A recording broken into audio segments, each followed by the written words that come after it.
Encore jeune, cette semaine, on vous parle de santé, on vous parle du cœur classique de l'Outaouais, le dernier concert de la saison, et également aussi du Festival des Montgolfières de Gatineau 2019.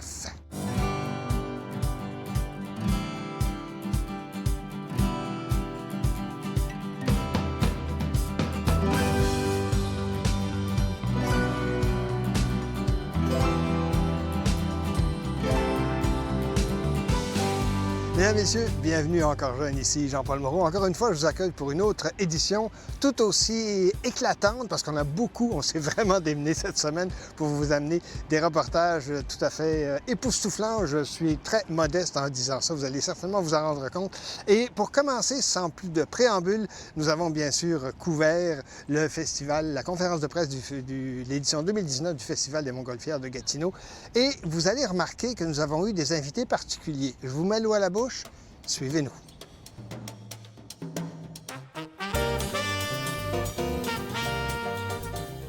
32 ans d'existence du Festival de Montgolfières de Gatineau et on est en train de mettre en place les ingrédients qui vont permettre au festival de vraiment occuper une place primordiale dans l'échiquier événementiel mondial.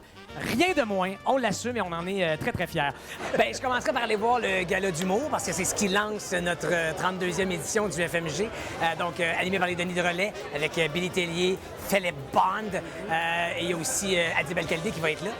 Il y a un band aussi qui est en train de se créer tout récemment qui est les Sales Barbes. Donc, ils vont compléter musicalement. C'est les frères Pinchot, Éloi, Jonathan Pinchot. Ils viennent de sortir un album. Absolument, de la musique cajun, de la musique festive avec Jean-François Brault aussi. Donc, il y a ça qui va compléter cette soirée-là.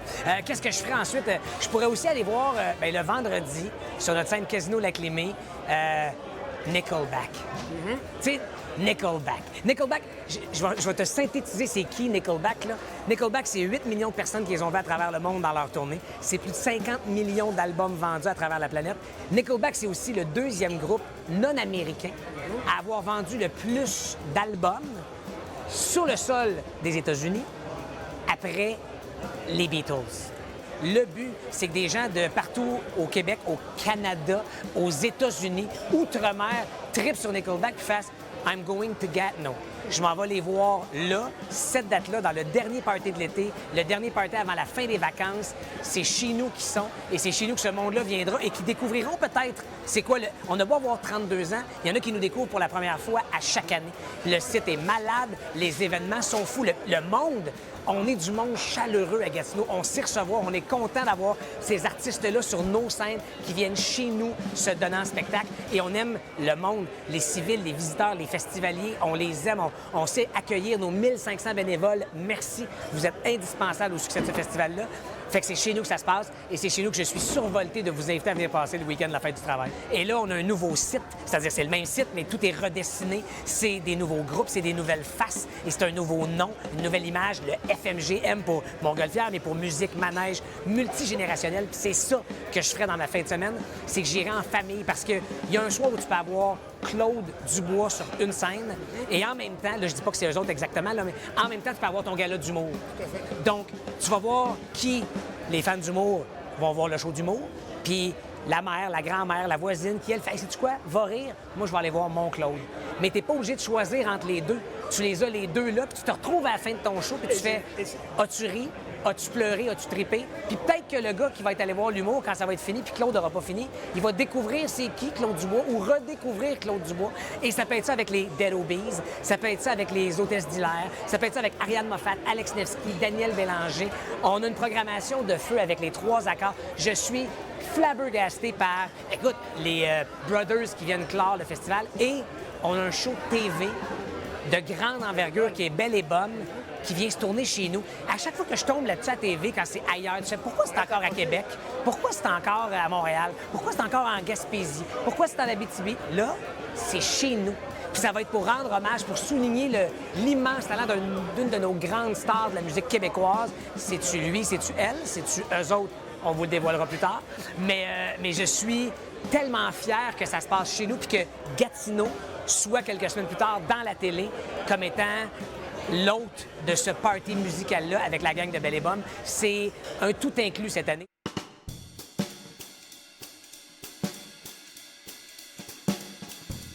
C'est une complicité qui date de 17 ans maintenant.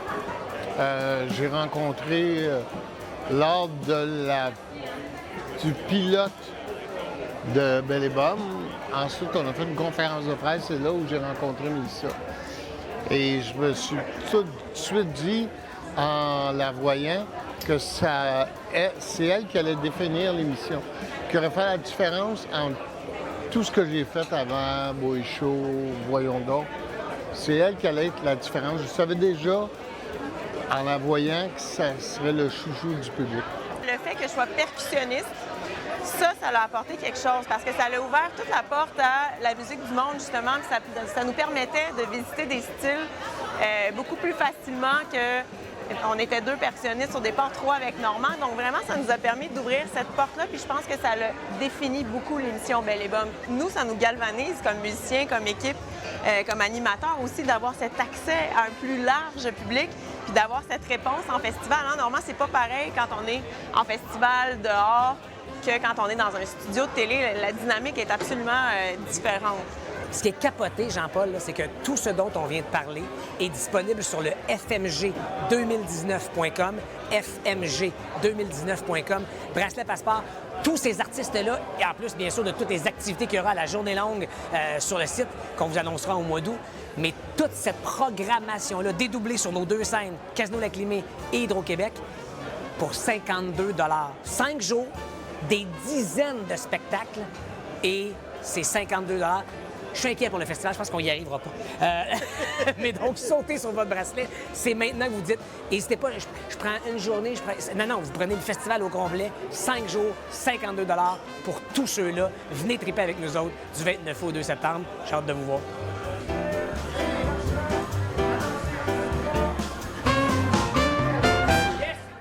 On peut se poser la question, est-ce que vous allez y assister au Festival des Montgolfières 2019? Pour ma part, il y a certains éléments que je ne voudrais absolument pas manquer. Alors donc, à vous de faire les démarches en conséquence, bien entendu.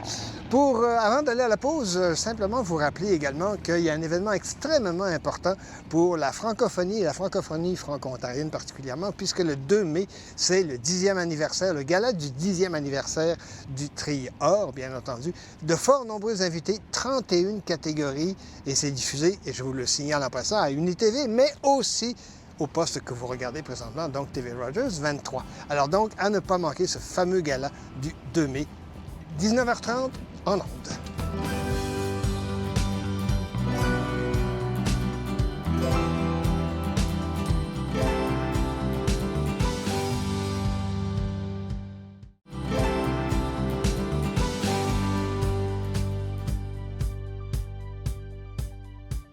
Comme deuxième reportage, je ne sais pas si vous connaissez le mythe ou encore l'histoire de Orphée, ou Orfeo, dépendant de l'origine linguistique. Eh bien, c'est un des objectifs du Chœur classique de l'Outaouais de nous faire connaître Orphée et son histoire. Eurydice, Orphée, ça vous dit peut-être quelque chose. Avec de fort nombreux invités, on va vous éclaircir la chose.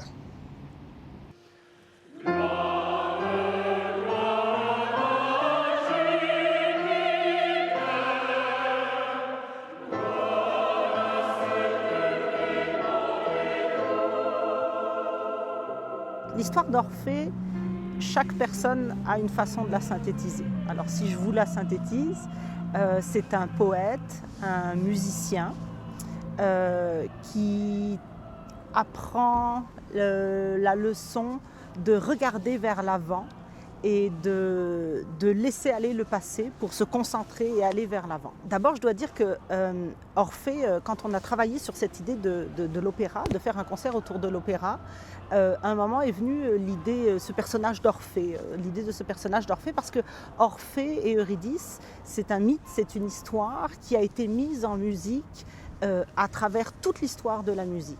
On retrouve même aujourd'hui des compositeurs contemporains qui ont mis en musique Orphée et Eurydice. Alors ça, c'était déjà incroyable. Et là, le travail qu'on a fait, c'était de visiter cette histoire à travers la grande histoire et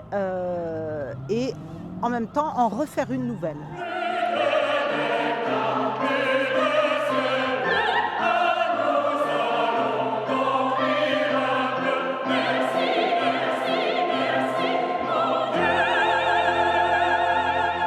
je viens de l'Outaouais, donc j'ai commencé ma formation musicale à l'Émois il y a de cela quand même assez longtemps. Puis ensuite, j'ai fait mon cégep, mon bac, ma maîtrise en chant classique. Puis depuis ma graduation, au fond, je prends des cours en privé parce qu'on n'a jamais fini complètement notre formation. Pour moi, c'est vraiment une façon d'exprimer ce que je ressens. J'aime aussi être le vecteur, au fond, de ce qu'un compositeur a voulu dire par sa musique, puis par le choix des mots qu'il a fait. Pour moi, c'est super important aussi la poésie en général. Donc, c'est ça, d'être un vecteur, d'être capable de passer de la musique à la poésie, puis de faire le mariage des deux. Le concept du concert, c'est d'avoir des extraits d'opéra, de plusieurs opéras, puis les mettre ensemble. Donc, dans ce concert-là, je vais chanter le prologue, donc la musique qui vient expliquer, je suis la musique et je viens vous donner cette histoire de Orphée et Eurydice. Puis, dans une autre partie, je suis Eurydice. Donc, c'est vraiment selon la partition, les besoins de la partition qu'on m'a assigné ces parties-là. In questo lieto fortunato giorno, capo fine agli amorosi affari del nostro semideo. Bien, je dirais que c'est pas différent avec les chanteurs ou d'autres instrumentistes. Donc, on est vraiment au service d'une partition qui est écrite, puis on amène une partie de notre personnalité à cette partition-là. Donc, c'est toujours de jouer avec nos personnalités puis être capable de faire résonner cette musique-là le plus possible. Donc, ça devient un dialogue, je dirais. On donne un peu plus, on donne un peu moins, puis c'est comme ça que ça se joue. Ce soir, c'est notre première répétition, donc je ne l'ai pas entendu. Évidemment, je connais cet air-là. C'est pas moi qui vais le chanter, c'est Luc. Bien, c'est un air qui est tout délicat puis qui amène vraiment la profondeur du désespoir de Orphée à cet instant-là précis de l'opéra. Puis ça amène vraiment beaucoup de profondeur au personnage. Donc, c'est ça, j'imagine que ça donne aussi... Bon, Eurydice, dans Gluck, elle revient. Elle est sauvée des enfers. Donc, pour ça, cet air-là donne une profondeur à la relation d'Eurydice avec Orphée. Bien, en fait, je suis soprano depuis 3 ans, donc c'est sûr qu'il y a des gens au sein de ce chœur-là qui sont là depuis 30 ans, depuis la formation du chœur classique. Mais moi, en fait, en tant que soprano, j'ai une formation en musique. Donc, ce que peu de gens dans le chœur, en fait, ont. Donc, j'ai une technique vocale qui est assez solide. J'ai chanté toute ma vie, puis vraiment, le chant est une partie essentielle de mon existence. Ce qu'on fait, c'est 4 opéras. Donc, le rôle de l'amour se retrouve uniquement dans l'opéra de Gluck, qui est un des 4 qu'on fait. Donc, mon rôle est là juste dans le cadre du spectacle, mais en tant que tel, dans le Gluck, c'est un des 3 personnages. Donc, il y a juste 3 personnages, qui est donc Orphée, Eurydice et l'amour. Et le cœur. Mais c'est ça. Donc, dans les autres opéras, les autres versions d'Orphée, il y a plus de personnages. Donc, c'est un personnage qui est indispensable, en fait, à Gluck. Puis donc, c'est l'amour, entre autres, qui suggère à Orphée d'aller en enfer chercher sa femme, puis de « let's go, mon homme, fait quelque chose ». Puis aussi, suite à ce que Orphée ait perdu Eurydice, en se retournant finalement.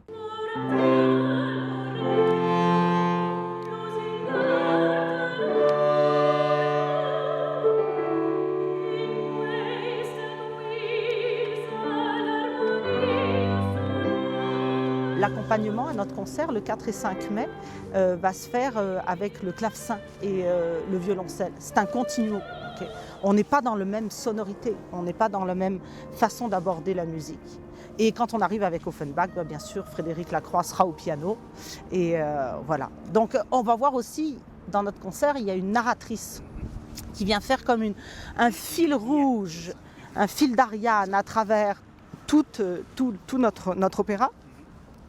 Et alors, si on est attentif, la tonalité, le ton utilisé de la narratrice va aussi évoluer à travers les époques.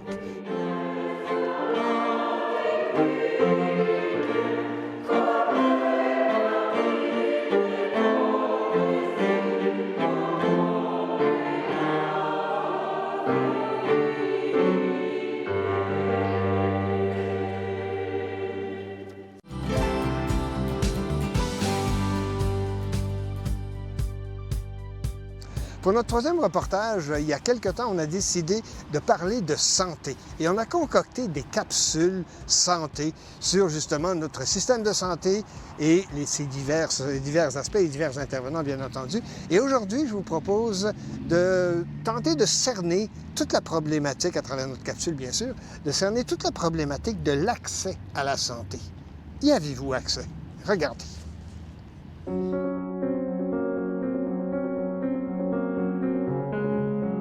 Moi, je suis ergothérapeute depuis 1982 et j'enseigne ici au programme d'ergothérapie à l'Université d'Ottawa depuis 1996. On enseigne dans un programme qui est offert en français et dont la mission est de préparer les futurs professionnels de la santé à travailler auprès des communautés francophones en situation minoritaire. Au début, quand j'ai commencé, on faisait seulement enseigner en français, puis on se disait qu'on les préparait à travailler en milieu minoritaire. On s'est aperçu avec le temps qu'il y avait des particularités aux communautés francophones en situation minoritaire, puis qu'il fallait aller un petit peu plus loin. C'est pour ça que j'ai commencé à faire de la recherche dans ce domaine-là. C'est sûr qu'on voit bien ici dans la région que les services en français ne sont pas toujours disponibles, mais on voit aussi qu'il y a des particularités que les gens ne demandent pas toujours les services en français, que nos étudiants, même s'ils étaient francophones, parfois on a vu de nos anciens étudiants, des diplômés, qui nous disaient, bien, j'y pense pas de donner des services en français, la personne, elle me parle en anglais, donc j'y pense pas d'y offrir de le donner en français. C'est là qu'on s'est aperçu qu'il y avait un manque aussi au niveau de la formation de nos étudiants, à qu'est-ce que c'est le contexte minoritaire, puis comment il faut activement promouvoir l'offre de services en français pour que les gens sachent que ces services-là sont disponibles aussi. C'est comme ça qu'on a commencé à la fois à changer notre recherche, à orienter la recherche vers ce domaine-là, puis à mieux former nos étudiants. L'étude qu'on a faite en collaboration avec la FARFO, la Fédération des aînés francophones d'Ottawa, la FARFO régionale d'Ottawa, c'était une étude pour aller vérifier comment se passait la continuité, l'accès, mais aussi la continuité des services en français pour les personnes aînées en situation minoritaire. Parce qu'une première étude qu'on avait faite avant, on avait regardé les trajectoires de 9 aînés et puis on s'était aperçu que souvent, ils pouvaient obtenir, dans la région ici, il y a quand même plusieurs services qui sont disponibles en français. Donc souvent, ils pouvaient obtenir des services en français, mais à l'occasion, oups, tout à coup, ils disaient, là, ça, j'ai pas été capable, ça, il n'y avait pas de service en français. Ou par exemple, mon médecin de famille, il me parle français, mais quand il m'a référé en physio, c'était une physio anglophone.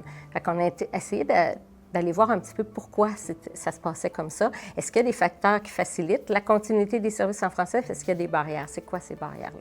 Les conséquences de ne pas recevoir des services dans sa langue, selon les diverses études qu'on a recensées, il y en a plusieurs. Il y a des fois plus d'erreurs médicales parce que si le professionnel de la santé ne comprend pas bien ce qu'on dit, il ne peut pas faire un bon diagnostic. On dit dans les écrits que 70 % des décisions des professionnels de la santé, incluant les médecins, sont basées sur l'information verbale que lui communique le patient. Donc, si on n'a pas été capable de bien communiquer, le professionnel de la santé peut ne pas avoir bien compris notre problème, donc se faire une fausse idée du diagnostic. Avoir mal saisi ou situé notre douleur, par exemple, ça peut changer le diagnostic, des choses comme ça.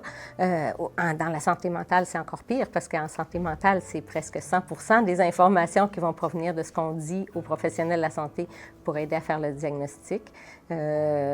Donc, ça, c'est une des conséquences, les risques d'erreur médicale. La seconde, c'est que souvent, les personnes, si elles comprennent moins bien leurs professionnels de la santé, elles vont comprendre moins bien les directives. Puis on a vu des gens très bilingues ne pas saisir tout à fait bien les consignes du professionnel de la santé qui étaient données en anglais, puis pas oser redemander une nouvelle explication.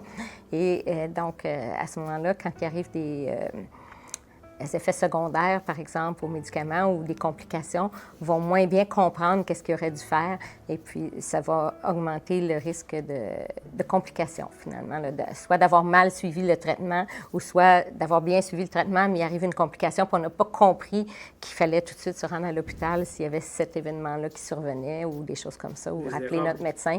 Donc, il peut arriver des erreurs aussi dans le suivi. Pourquoi on n'ose pas demander nos services en français? C'est souvent par conviction qu'il n'y en aura pas.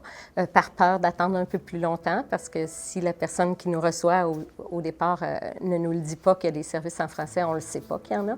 Alors, on va avoir peur que ça prenne du temps, qu'elle nous donne un rendez-vous une autre journée ou que ça prenne beaucoup de temps d'avoir un professionnel qui parle français. Parfois, on a peur que le service en français soit de moindre qualité, que la personne ne parle pas un bon français, qu'on ait de la difficulté à la comprendre ou qu'elle ait de la difficulté à la comprendre si son français n'est pas assez élevé. Ou parfois, certaines personnes vont avoir peur que leur propre français soit pas assez à la hauteur de celui du professionnel de la santé. Quand on a commencé les études sur ce sujet-là, sont doubles. On veut connaître c'est quoi les besoins des francophones en situation minoritaire pour mieux enseigner à nos étudiants, mieux les former. Donc, quand on a vu que les francophones en situation minoritaire ne demandent pas toujours leur service en français, on a commencé à montrer à nos futurs professionnels à faire de l'offre active. Donc, à leur dire, c'est à vous d'offrir spontanément les services dans les 2 langues avant que le client le demande. Donc, ça, c'est une des choses. Mais après ça, c'est sûr aussi que c'est pas toujours mes futurs mes propres diplômés, c'est pas toujours des gens formés à l'offre active qui travaillent dans les milieux de la santé actuelle. Donc, on a aussi, on s'est associé avec la Farfo parce qu'on voulait aussi que la communauté fasse sa part aussi pour faire connaître le besoin de services en français. On voulait sensibiliser les gestionnaires aux besoins de services en français parce que c'est pas toujours connu des gestionnaires, le besoin de services en français. Donc, quand on a fait l'étude sur la continuité des services en français, on est allé voir des gestionnaires, on est allé voir des professionnels de la santé, on est allé voir des aînés pour connaître leur réalité, donc comprendre qu'est-ce qui facilite l'offre de services en français, qu'est-ce qui cause des barrières, mais en même temps, on les sensibilisait aussi aux problèmes. Donc, pour que ça avance, pour que les gens fassent plus d'offres actives de services en français, que ce soit plus facile pour les aînés d'obtenir des services en français tout au long du continuum de soins. Donc, que quand on va chez un professionnel de la santé puis qu'on lui dit qu'on veut parler français, mais que quand il nous transfère à un autre professionnel, autant que possible, ils cherchent à nous transférer un professionnel francophone aussi, que ce ne soit pas la responsabilité du client de faire cette continuité, de faire cette démarche pour obtenir une certaine continuité.